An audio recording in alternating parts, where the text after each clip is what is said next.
opening statement from Coach, and then we'll open up to a few questions. Yeah, just good to get a win. Good to be back home, and get a win. It was some adversity too, playing a team like this that, just their life, their lifeblood is to force turnovers, and they press you from the minute they get off the bus. We didn't have Tiana, who was the primary ball handler for us.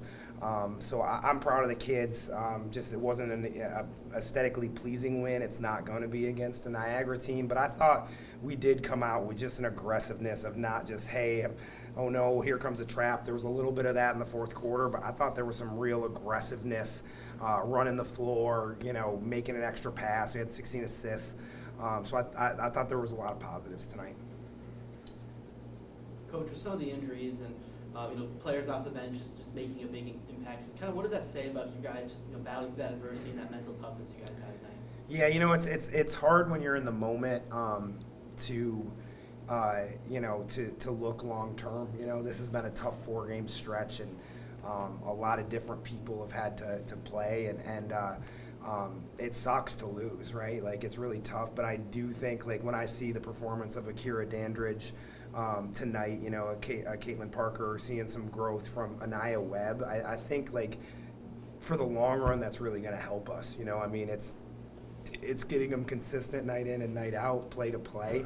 But I hope that that's something that in A10 play, we've got some depth that are having to grow up right now. So that's really good to see. You talked about how discouraged Yaya was after Wednesday, and just seeing how she responded today. I mean, the 19 points, 11 rebounds, 5 blocks. Just kind of what does that say about her? Just being able to put Wednesday behind her and just regroup, refocus, and think about tonight. Yeah, that's something that she's really struggled to do in the past.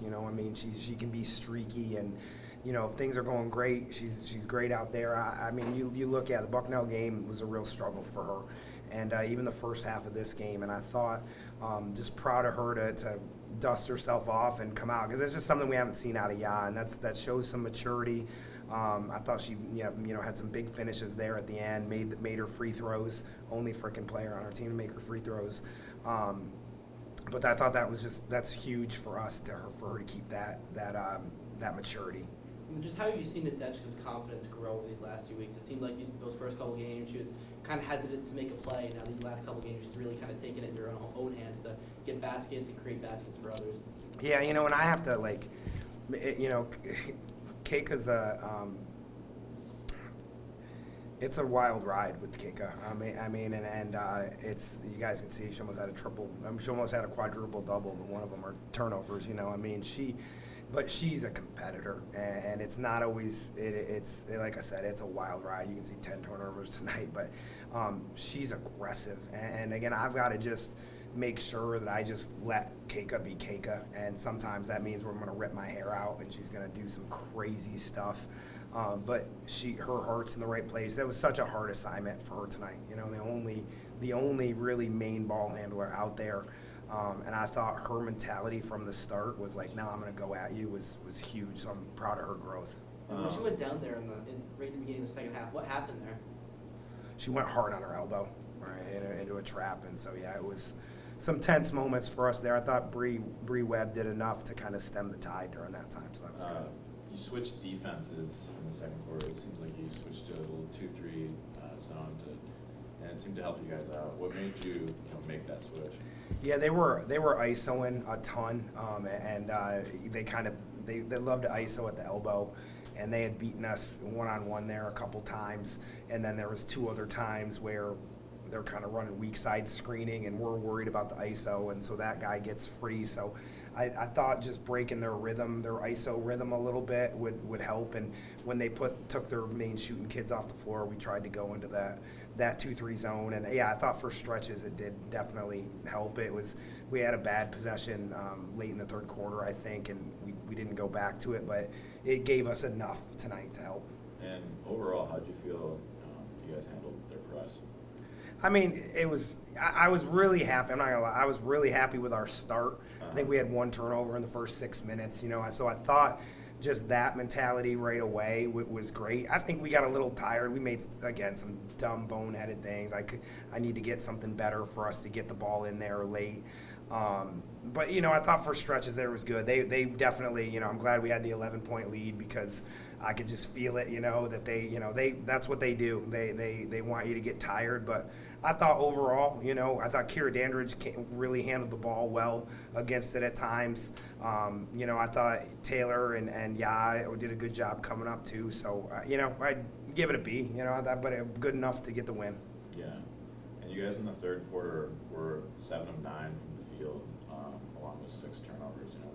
What'd you see out of the offense in the third quarter? That's the most perfect play in Niagara. That's what you're either going to make the shot or you're going to turn it over, Yeah. But I'm really I thought the best thing I saw out of us was it wasn't just hey, kick it up and let's pray a 3 goes in. We were re-attacking, we were cutting to the rim, getting 38 points in the paint is huge. I've just been pounding the table with our team of we have to score more in the paint.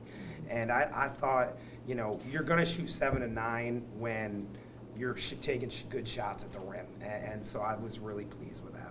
And you guys held their leading scorer, Parker, to 9 points. What'd you do all to slow her down? Yeah, she got herself into some foul trouble again. With the way they play, they're gonna be throwing their bodies around, so she got into some foul trouble there, which was great. We just really tried to load up against her, tried to dig down. I thought she got some one-on-ones early. I thought did a good job. KD competed enough against her, even though it's probably a little bit of a size mismatch. But it was a team effort there, and then it was huge for her to get her 5th foul on the offensive foul there. And I had another impressive amount of blocks. What does her presence mean to your defense? Yeah, it's just it's like the fail safe, it's like you could go back to what Shun used to do. It's you screw everything up at the top, but there's somebody down there to make a play. It also it just helps times too where we don't have to bring as many doubles into the post and things like that. And we've been sticking around the best player, and for her to have 5 block shots while guarding the best player, not just zoning up off of a bad player, that's really positive to see. She's got great timing. And then Angel Parker, she hadn't played the last couple of games. When you go into a game like this, do you prepare expecting her to play, or do you just kind of go into it knowing that there's a little bit of an unknown there? That said, when she comes into the game, how are you able to kind of slow her down in her limited minutes? Yeah, it was kind of adjusting on the fly. You tell them she's the first kid on the board because you never want to put your kids in a situation where the best players playing. Here we go. It was the weirdest thing I've ever been through with it, kind of only really being in the second half that she popped in there. You could see she needed to get her rhythm back a little bit. Yeah, we had to kind of adjust, like I said, on the fly, more of instead of denying, kind of loading up on her. And we had talked about her, but you can't, and we only had a day of prep anyway. But it was good that we put on her again. It's kind of crazy what we can do with sometimes, of putting her on a point guard. So we did the best that we could. I thought she just missed a couple shots too. And then just going into Sunday, another one of these really quick turnarounds. How important is to, at the same time, kind of celebrate this victory, but in a sense, put it behind you and just start focusing on Kent State already? Yeah, and I hope that that's just kind of what our mentality stays. Is just we're just trying to, the dumb cliche, we're just trying to get better. It's win or lose. I thought I could say, even if they came back and made a couple crazy steals late in the game, I could sit here and look you guys in the eye and say, we got a little better today. We were more aggressive. We moved the ball, all of that stuff. We rebounded a little harder. So for me, it's win, lose, draw. Let's just show some that we're getting better. And I see kids on the roster getting better, growing into roles. And so when we get some more people back, that's going to hopefully, continue to help us in our journey. And Coach, I'm just curious, in your time as coach, can you ever remember a game where you shot better from the field than you did from the 3? Yeah, I've had a couple of them, unfortunately. Yeah, but it was, and I feel bad. Webb was so aggressive for us, and then just couldn't. It's our free throw shooting numbers. We're about 70%. We're not a bad free throw shooting team.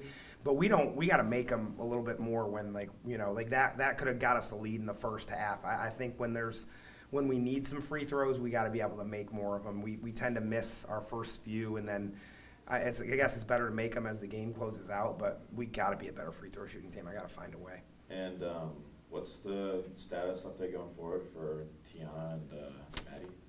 Yeah, Maddie's is more of just a maintenance thing. It's the same foot from last year, and we're just trying. It's tough right now because we're playing so many games in so many days, and we're really trying to take the long view with her. So that's going to be a day-to-day thing with, hey, Maddie, how you feeling?